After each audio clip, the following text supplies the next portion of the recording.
প্রতিটি ক্ষেত্রেই ব্যবসায়ীদেরকে যৌক্তিকভাবে সহযোগিতা করতে হবে। আমরা অযৌক্তিক কোনো সহযোগিতা চাই না। আমরা কিন্তু সরকারের প্রতিপক্ষ না, আমরা সরকারের সহায়ক শক্তি। আমি আপনাকে উদাহরণ দিয়ে বলতে চাই, ফর এক্সাম্পল আপনিই আমার একজন সম্মানিত ক্রেতা, আপনি আমার কাছ থেকে একটি ফ্ল্যাট কিনেছেন 1 কোটি টাকা দিয়ে। এই 1 কোটি টাকা দিয়ে একটি ফ্ল্যাট বিক্রি করে একজন ডেভেলপার 10 লক্ষ টাকা কিন্তু লাভ করতে পারে না।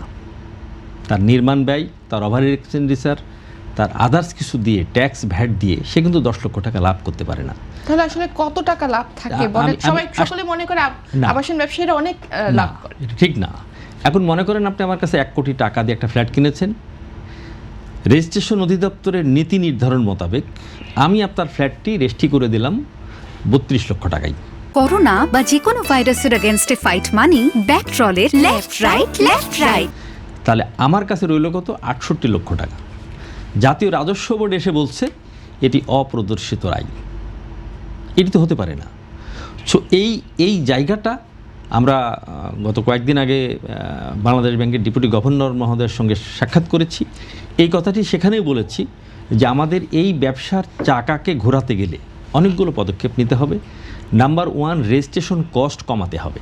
এই 14%, 15% রেজিস্ট্রেশন কস্ট এটা পৃথিবীর কোথাও নাই। আমরা 8%-এর প্রস্তাব করেছি। দ্বিতীয়ত, সেকেন্ডারি মার্কেট, অর্থাৎ আপনি একটা ফ্ল্যাট কিনলেন আজকে 1200 বর্গ ফুটের, আপনার অবস্থান হয়েছে, আপনার মনে হলো যে এখন আমি 2000 বর্গ ফুটের একটা ফ্ল্যাট কিনবো, এটা আপনি বিক্রি করে দেবেন।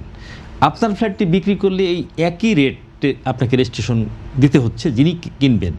সেই জায়গায় আমরা বলেছি সেকেন্ডারি অর্থাৎ পুরনো ফ্ল্যাটগুলো বিক্রয়ের ক্ষেত্রে রেজিস্ট্রেশন কস্ট যেন কমানো হয়।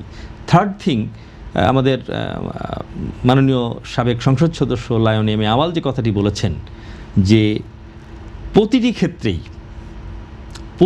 ক্ষেত্রেই ব্যবসায়ীদেরকে যৌক্তিকভাবে সহযোগিতা করতে হবে। আমরা অযৌক্তিক কোনো সহযোগিতা চাই না। আমরা কিন্তু সরকারের প্রতিপক্ষ না, আমরা সরকারের সহায়ক শক্তি।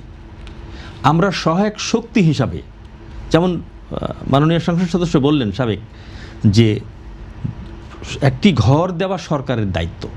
মনে রাখতে হবে আজকে যে শিশুটি জন্মগ্রহণ করছে, জাস্ট আফটার 20 ইয়ার্স তার কিন্তু একটা ঘর লাগবে। এই ঘরটি ছোট না বড় সেটি বিবেচ্য বিষয় না। সেই জায়গাটাকে বিবেচনা রেখে আমাদের আবাসন ব্যবসায়ীদেরকে সরকারকে সহযোগিতা করতে হবে, আমাদের সঙ্গে বসতে হবে। আমরা ইতোমধ্যেই সরকারের সঙ্গে বসেছি, মাননীয় গৃহায়ণ ও গণপূর্ত মন্ত্রীর সঙ্গে আমরা কথা বলেছি, আমরা আবারও বসবো।